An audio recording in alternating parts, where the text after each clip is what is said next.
राना तनवीर का ताज़ा बयान, किसी को चीनी की कीमत नहीं बढ़ाने देंगे, जखीरा दोस्तों के खिलाफ कार्रवाई होगी।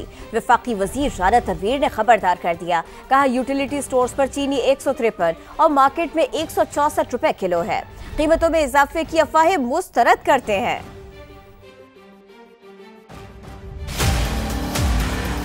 खबरें फैलाई जा रही हैं कि शायद चीनी की कीमतें जो है बहुत ही बढ़ गई हैं। सख्ती से तरदीद करता हूँ, ये बिल्कुल सरासर गलत है। ऐसी कोई सिचुएशन नहीं है। जब इस किस्म की खबरें फिगर रिपोर्ट हुए, प्राइम मिनिस्टर ऑफ पाकिस्तान ने बहुत ज्यादा इसका नोटिस लिया। 159 एक्स मिल और 164 रिटेल इसे किसी सूरत नहीं बढ़ने देंगे। सूबों के साथ मिलकर हम काम कर रहे हैं। अगर बढ़ी तो आप देखेंगे कि किस तरह एक्शन हुकूमत लेती है।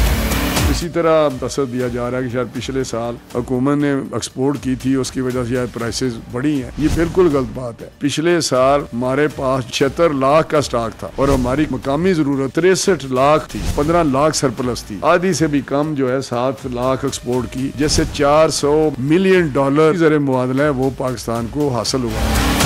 पिछले साल से इस साल 2% ज्यादा एरिया पे गन्ना लगा है, लेकिन क्लाइमेट चेंज की वजह से यील्ड कम हो गई। पिछले साल 6.6 हमारी प्रोडक्शन थी, इस साल वो 6 मिलियन के करीब है। 5 लाख स्टॉक पिछले साल का था, तो वो मिला के 65 लाख बन जाता है। तो हमारे पास वाफर स्टॉक है, शुगर में कोई कमी नहीं है। प्राइम मिनिस्टर साहब इसको खुद मॉनिटर करते हैं। माह मुबारक में भी माफिया बाज न आया, अशियाए खुरनोश मजीद महंगी, इंतजामिया लगाम डालने में नाकाम नजर आई। कराची में फल महंगे तो लाहौर में सब्जियां पहुंच से दूर।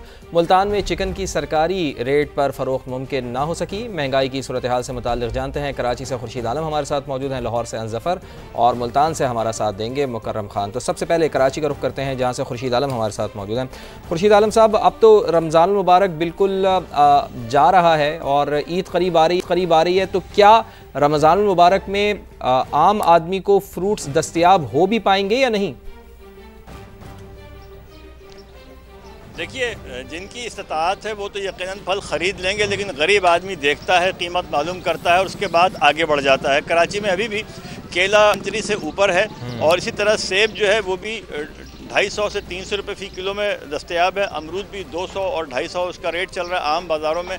मैं इस वक्त रणछोड़ लाइन की जिस बाज़ार में मौजूद हूँ, निस्बतन ये एक सस्ता बाज़ार समझा जाता है, जहाँ पर फल निस्बतन दीगर बाज़ारों के मुकाबले में 10 से 20 रुपये फ़ी किलो सस्ते हैं। सब्जियां भी सस्ती हैं।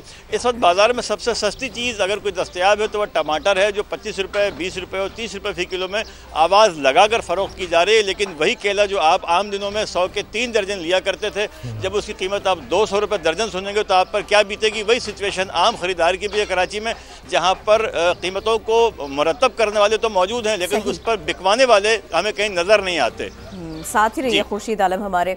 अंस, आप हमें बताइए, कीमतें आसमान पर और मयार दूर दूर दिखाई नहीं देता। जी बिल्कुल ऐसा ही है। शहरियों ने शिकवा किया है कि लाहौर की मुख्तलिफ सब्ज़ी मंडियों और ओपन मार्केट्स में जो क्वालिटी कंप्रोमाइज़ किया गया है।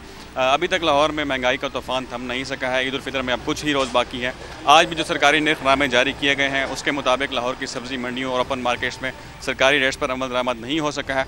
सिर्फ आलू और प्याज ऐसी वाहिद सब्ज़ियाँ हैं जिनकी जो रेट्स हैं वो सरकारी रेट्स के मुताबिक ही हैं। फ़रोख्त 50 रुपये फ़ी किलो या 60 रुपये फ़ी किलो के हिसाब से फ़रोख्त हैं। उसके अलावा जो दीगर सब्ज़ियाँ हैं जिनमें लीमू है वो 110 की बजाय 180 से 190 रुपये फ़ी किलो के हिसाब से फ़रोख्त हो रहा है। उसके अलावा मटर है वो 110 की बजाय 150 से 160 रुपये फ़ी किलो फ़रोख्त हो रहा है। और अदरक का रेट भी और लहसुन का रेट भी बढ़ चुका है। लहसुन 320 की बजाय 350 से 380 रुपये किलो के हिसाब से फ़रोख्त हो रहा है। शहरी काफ़ी परेशान है। शहरियों का कहना है कि हुकूमत को महंगाई का नोटिस लेना चाहिए और ज़िला इंतज़ामिया को भी कोशिश करनी चाहिए कि जो सरकारी ज़िला इंतज़ामिया कहीं नज़र नहीं आ रही है। अंस, सबसे बड़ी बात तो ये है